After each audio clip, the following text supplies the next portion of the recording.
What's up mga ka-technician? Nagbabalik ang DIY Pinoy Technician. Sa mga hindi pa nagsubscribe guys, subscribe na kayo. Click ang notification bell button, click ang notification nyo rin ang mga videos. So yun guys, magre-review tayo ng iMO Crusader Z 5 megapixel outdoor smart security camera. So ayun guys, kung nakita nyo,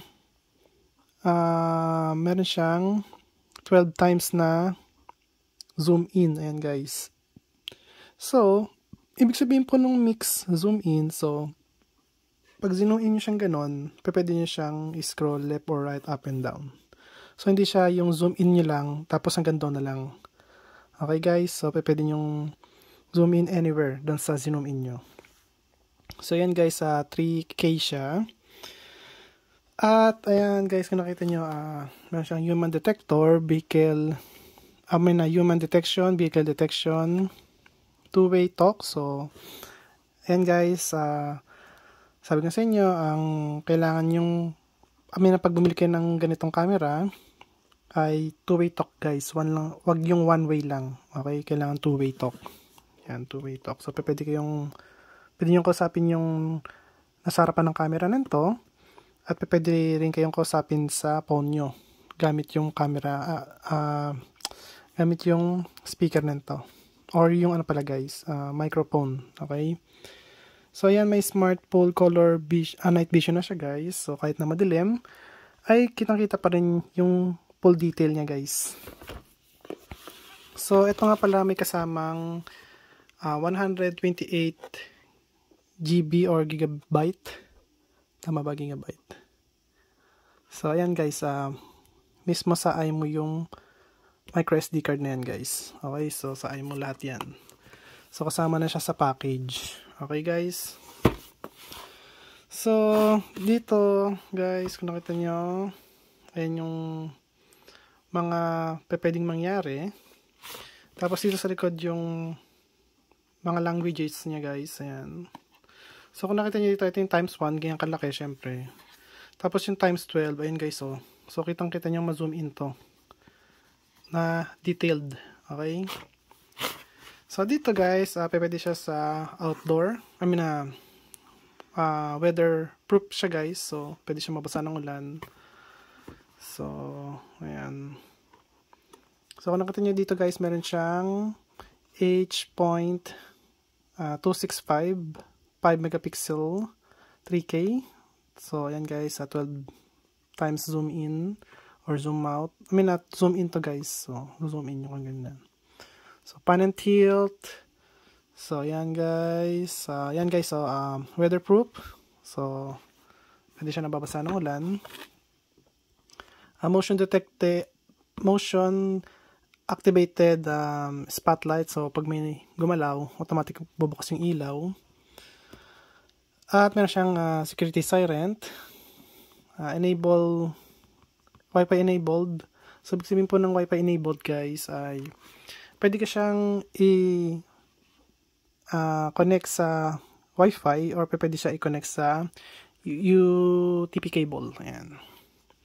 Ito guys, pwedeng sa storage niya guys, pwede sa cloud, sa micro SD card slot, at sa NVR niya guys, yung 8 channel ng NVR. So, ayan guys. So, ayan. At, buksan na natin. Bali nga pala, guys. Ito, hindi siya hindi siya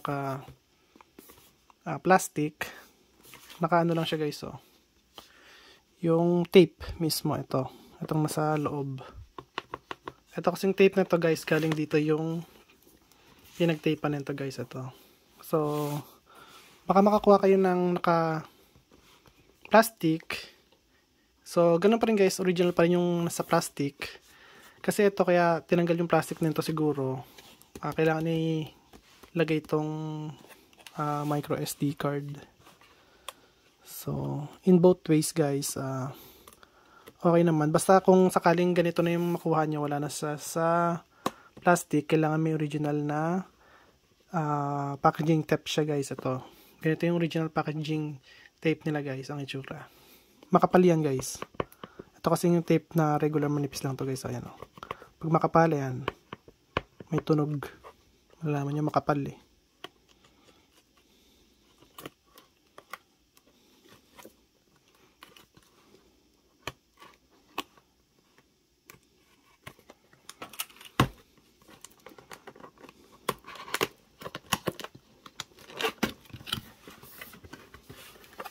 So, ganito guys, kailangan yung makita.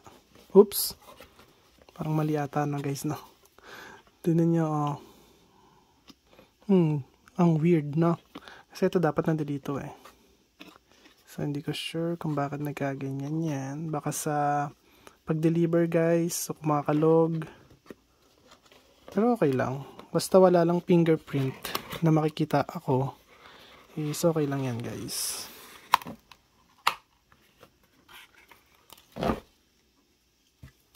So, walang fingerprint. Tingnan natin guys. So, ayan. Tingnan natin kung may mga fingerprint siya.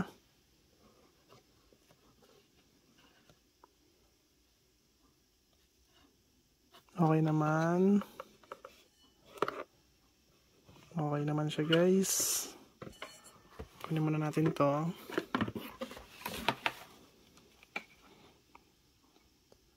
Tingnan natin dito sa gilid yung may fingerprint siya. Kasi ito guys, baka binuksan din sa custom dito sa US, kaya ganun din yung nangyari. Siyempre, super restricted sila dito guys, especially sa mga ganitong IP camera galing sa China, kasi yung storage kasi niyan, kung wala kayong micro SD card or wala kayong ang tawag dito, parang kulang no, pero hindi. So, yun nga, yung storage nito guys, kung hindi kayo gagamit micro SD card or hindi kayo gagamit ng NVR, sariling tawag dito, storage or yung local storage, kasi baka piliin nyo is yung monthly payment. So, nagsisigurado lang sila na maayos guys, yung hindi mahahack. Kaya hindi basta-basta sila nagpapapasok ng camera dito sa US. Kasi yun nga, may sila, strict sa mga ganyan. So, alisin natin to.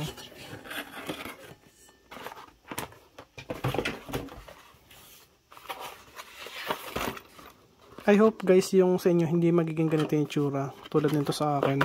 Kasi parang may nakita akong scratch dito eh. Ito, may scratch dito. Ayun o, may scratch, nakita nyo guys. Ito, may scratch dito.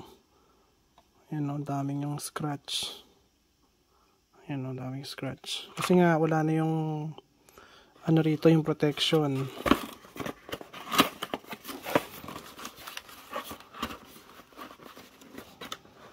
Okay, so may kasama siyang adapter. Kala ko walang kasamang adapter, pero meron guys. Sa mounting screws niya, tsaka yung tox to guys, mounting screw tsaka tox.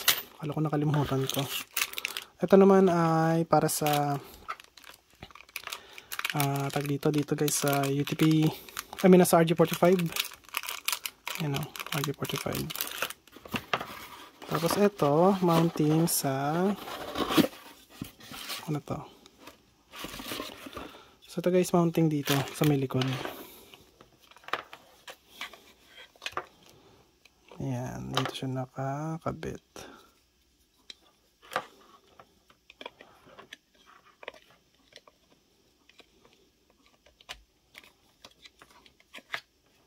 Ayan guys. Tapos i-screw yan dito. Syempre, dito naman yung dalawang screw ito guys. So, tapos meron pang isang screw dyan. Ayan guys, dalawa yan. Para kabilaan. Ayan. So, i-try natin guys. Paanda rin.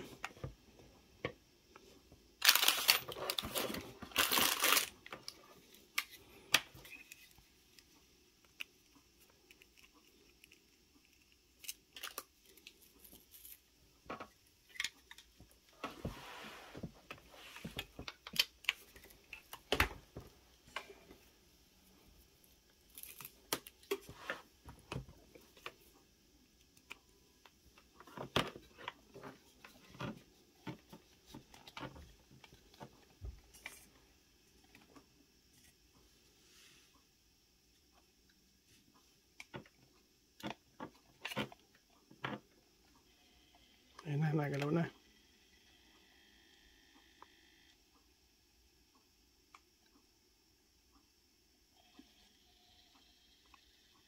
Yung. So, ayan guys, ganyan yung itsura niya. Siyempre, hindi ko na ipakita yung setup nito guys kasi madali lang naman setup. So, kailangan nyo lang naman yung manual nito. So, ayan. At kung nakita nyo yung camera niya guys, madumi guys, pero okay lang, lilinisin ko na lang yan mamaya.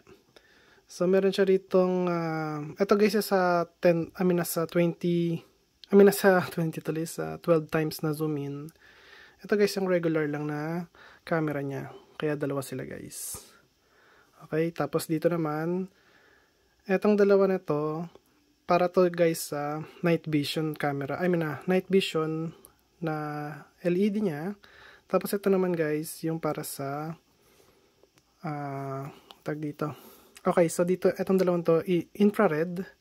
Tapos ito yung spotlight niya guys. Ayan, para mas malinaw. So, ayan lang guys. Tapos dito, ito yung ano niya guys, microphone. Tapos ito naman guys, yung indicator LED niya. So, ayan guys. At kung nagustuhan niyo ang video ko, huwag kalimutan mag-like, share, subscribe. Click ang notification bell button. Click nyo guys. Bye. Peace.